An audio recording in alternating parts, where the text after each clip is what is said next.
Am 25.09.2020 erschien mit dem Druiden eine weitere Klasse mit dem Hauptattribut Intelligenz in Shakes and Fidget. Was diesen Formwandler ausmacht und wie er funktioniert, das klären wir in diesem Video. Und falls euch solche Klassenprofile gefallen, lasst dem Video gerne mal ein Like da und drückt auf den Abo-Button. Wir würden uns freuen. Let's go!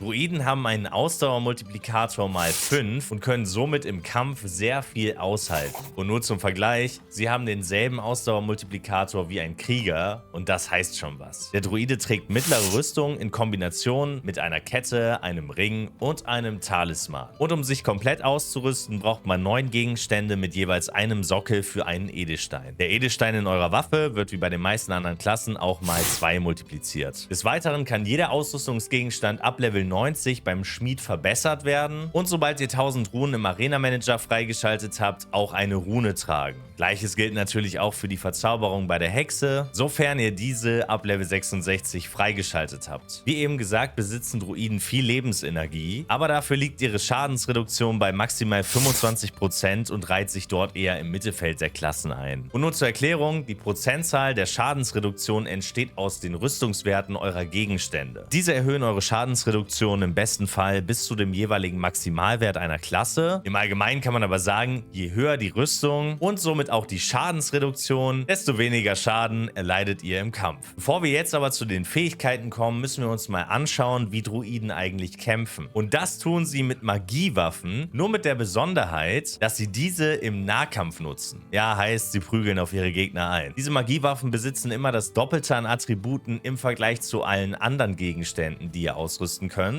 Dafür kosten sie aber 2 Zerlegungen beim Schmied. Durch ihren vollkommenen Einklang mit der Natur sind Druiden in der Lage, ihre Form in eine Tiergestalt zu wandeln, mit der sie einmalig angreifen können. Wir reden hier von der Bären- und von der Adlergestalt. Beide Gestalten haben unterschiedliche Fähigkeiten und diese besprechen wir jetzt. Aber vorher müssen wir noch erwähnen, dass der Druide zu Beginn des Kampfes immer in der Normalform startet. Um in die Bärenform zu kommen, muss der Druide einem Angriff seines Gegners ausweichen. Die Chance dafür liegt bei 35%. Ist die Bärengestalt aktiv, wird die Chance auf kritische Treffer erhöht und liegt bei 75%. Gleiches gilt auch für seinen kritischen Schadensbonus, denn dieser wird um plus 400% erhöht und das heißt, dass der Druide sehr wahrscheinlich ordentlich austeilen wird. Nach dem Angriff verwandelt er sich dann wieder zurück in seine Normalform. Jetzt kann er von der Normalform auch in die Adlergestalt kommen und wie die funktioniert, erkläre ich euch jetzt. Also, die Chance von der Normalform in die Adlergestalt zu morphen liegt bei 15% und erlaubt den Druiden einen zusätzlichen Angriff in Form von einem Sturzflug auszuführen. Das heißt, der Druide greift regulär an und führt danach einen zusätzlichen Angriff aus. Dieser Angriff hat einen Schadensbonus von plus 80%,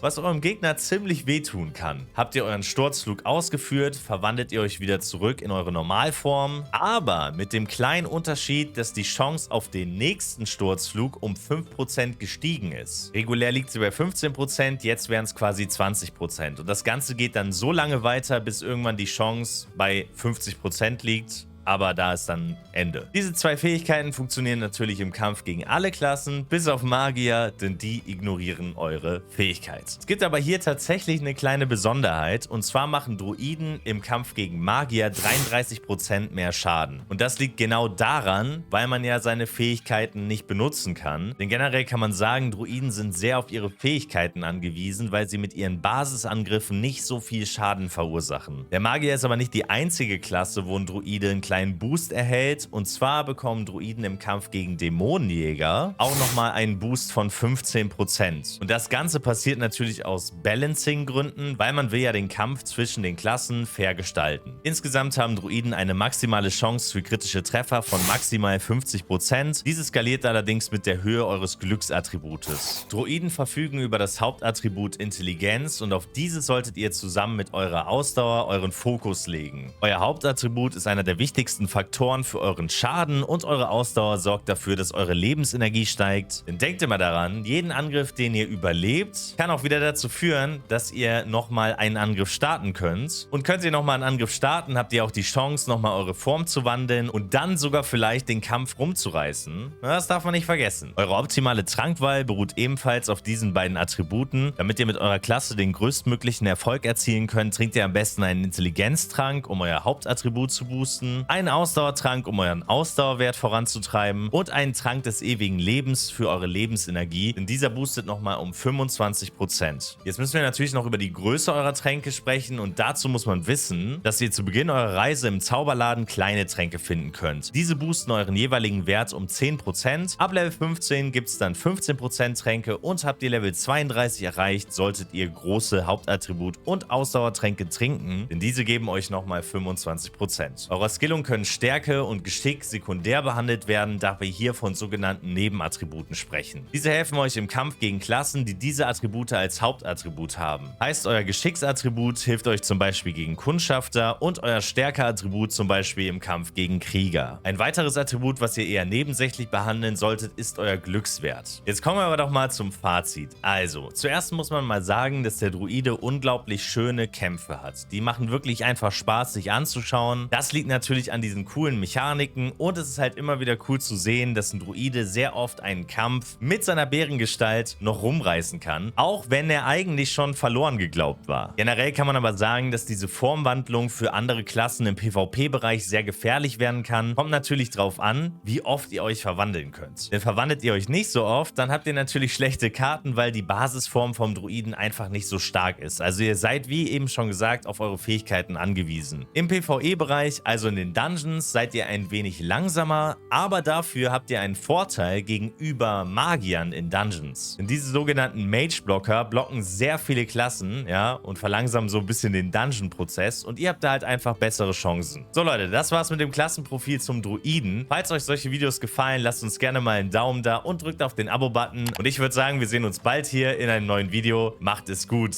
Ciao, ciao.